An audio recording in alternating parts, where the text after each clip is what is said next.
100 দিনের কাজ নিয়ে খুবই গুরুত্বপূর্ণ একটা আপডেট চলে এসেছে। কেন্দ্র দীর্ঘদিন ধরে 100 দিনের কাজকে বন্ধ রেখেছে। সেই জন্য প্রশাসনিক সভা থেকে মুখ্যমন্ত্রী মমতা বন্দ্যোপাধ্যায় 100 দিনের কাজ শুরু করবে বাংলায়, সেই ঘোষণা কিন্তু করলেন। 100 দিনের কাজ কারা কারা পাবে তাদের নামের লিস্টও দিল এবং বকেয়া টাকা যেটা বাকি ছিল সেটা কবে রাজ্য সরকার শ্রমিকদের উদ্দেশ্যে ব্যাংকের অ্যাকাউন্টে ছাড়বে, সে সমস্ত বিষয়টা আজকের এই ভিডিওতে আমরা বিস্তারিতভাবে জেনে নেওয়ার চেষ্টা করব। ভিডিওটি বিস্তারিতভাবে দেখে নেওয়ার আগে ছোট্ট একটা অনুরোধ, যদি চ্যানেলে নতুন হয়ে থাকেন অবশ্যই চ্যানেলটা সাবস্ক্রাইব করে রাখবেন এবং নোটিফিকেশনটা অল করে রাখবেন এই ধরনের সমস্ত আপডেট সবার আগে পাওয়ার জন্য। চলুন আজকের আপডেটটা আমরা বিস্তারিতভাবে দেখে নিই। 100 দিনের কাজ বাংলায় করবে মমতা বন্দ্যোপাধ্যায় জানালেন। কেন্দ্রীয় সরকারের নতুন শ্রম আইন রাজ্যে চালু হবে না, আগেই পরিষ্কার জানিয়ে দিয়েছেন মুখ্যমন্ত্রী মমতা ব্যানার্জি। এবার সেই শ্রম আইন সংক্রান্ত একটি 100 দিনের কাজের চিঠির প্রতিলিপি ছিঁড়ে তার তীব্র প্রতিবাদ জানালেন মুখ্যমন্ত্রী মমতা বন্দ্যোপাধ্যায়। মঙ্গলবার কোচবিহারের রাসমেলা ময়দানে এক জনসভায় বক্তব্য পেশ করতে গিয়ে এভাবেই 100 দিনের প্রকল্পের বকেয়া নিয়ে কেন্দ্রীয় সরকারকে তীব্র ভাষায় আক্রমণ করেন তিনি। বললেন, আমরা কেন্দ্রের দেওয়া ভিক্ষা গ্রহণ করি না, আবার আমরা ক্ষমতায় আসব বাংলার মানুষকে বিকল্প উপায়ে কর্মশ্রী প্রকল্পের মাধ্যমে বছরে 80 দিন কাজ দেওয়া হবে। কর্মশ্রী প্রকল্পের মাধ্যমে এবার 75 দিন কাজ হয়েছে, 75 থেকে 80 দিন করব, পরে 100 দিনের কাজ কিন্তু বাংলায় শুরু করা হবে। এদিন সভায় মুখ্যমন্ত্রী বলেন, 3-4 দিন আগে কেন্দ্রীয় সরকার আমাদের একটা নোটিশ পাঠিয়েছে। কেন্দ্রের নতুন শ্রম আইন নিয়ে 100 দিনের কাজের টাকা দিতে নতুন শর্ত চাপিয়েছে। 3 মাস অন্তর নাকি লেবার বাজেট দেখাতে হবে। এসব কিন্তু ওদের চালাকি।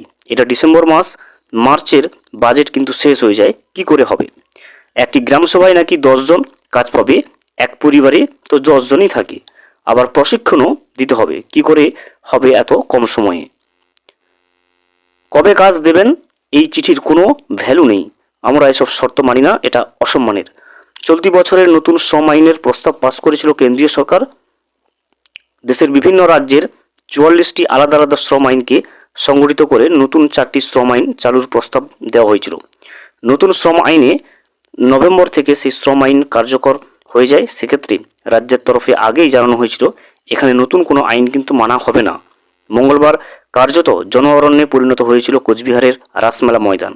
সেখানে এই বিজেপি ও কেন্দ্রীয় সরকারকে তীব্র ভাষায় আক্রমণ করেন মুখ্যমন্ত্রী তথা তৃণমূল নেত্রী মমতা ব্যানার্জি। এসআইআর এনআরসির বিরোধিতা যেমন ছিল, তেমনি 100 দিনের কাজের বকেয়া নিয়ে বিস্ফোরক কিন্তু বক্তব্য তিনি পেশ করেন।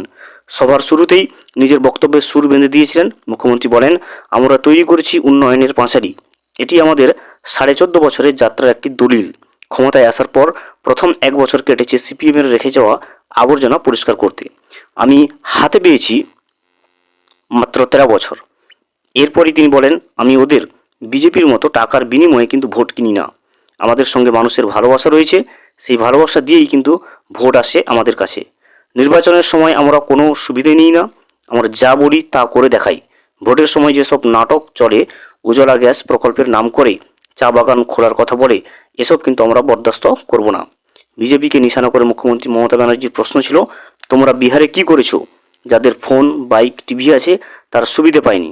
অল্প কিছু মানুষকে 10,000 টাকা দিয়ে তাদের ভোট কেনা হয়েছে। 2021 সালে আমি লক্ষ্মীর ভাণ্ডার ঘোষণা করেছিলাম। আজ প্রায় 5 বছরে কিন্তু আমরা শুধু লক্ষ্মীর ভাণ্ডার প্রকল্পে রাজ্যের একজন সাধারণ মহিলাকে 60,000 টাকা দিয়েছি। তপশিলি জাতি এবং উপজাতিদেরকে 70,000 টাকা দেওয়া হয়েছে। মুখ্যমন্ত্রী বলেন, 2021 সালের পর থেকে কেন্দ্র 100 দিনের কাজ বন্ধ করে দিয়েছে। ওরা ভোট নেয়, কাজ আমরা করি।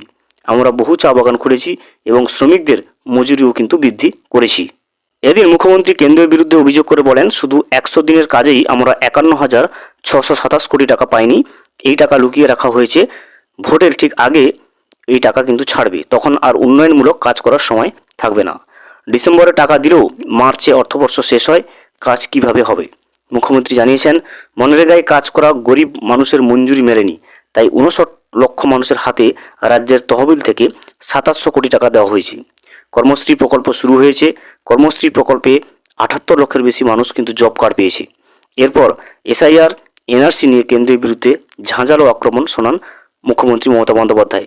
তিনি বলেন, যত ষড়যন্ত্র করতে চাও করো, প্রথমে এসআইআর, তারপর এনআরসি।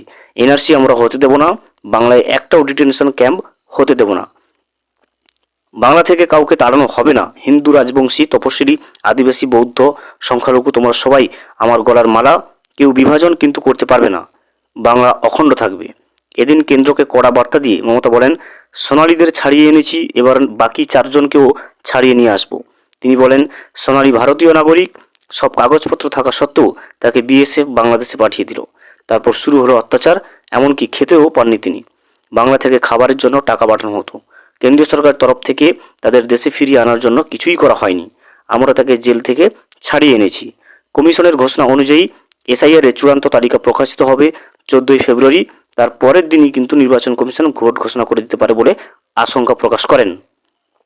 তার কথায়, এদের চালাকি হচ্ছে ফাইনাল লিস্ট তৈরির পরের দিনই ভোট ঘোষণা করে দেওয়া, যাতে কেউ আদালতে যেতে না পারে। এসআইআর এর নাম করে বহু প্রকৃত ভোটারের নাম কাটার অভিযোগ উঠেছে। এ প্রসঙ্গে মুখ্যমন্ত্রী বলেন, মারা যায়নি, তবু মৃত দেখানো হচ্ছে। হয়তো বিয়ে হয়েছে, অন্যত্র চলে গেছে, সেখানেও তার নাম আছে কিনা দেখার জন্য কিন্তু পুরনো নাম কেটে দেওয়া হচ্ছে। জনতাকে সতর্ক করে তিনি বলেন, শুধু ড্রাফট লিস্টে নাম থাকলে হবে না, ফাইনাল লিস্টের নাম আছে কিনা দেখে নেবেন। ভিডিওটি সম্পূর্ণভাবে দেখার জন্য অসংখ্য ধন্যবাদ। এখনো পর্যন্ত যদি চ্যানেলে নতুন হয়ে থাকেন এবং সাবস্ক্রাইব না করে থাকেন, অনুগ্রহ করে চ্যানেলটা সাবস্ক্রাইব করে পাশে থাকবেন।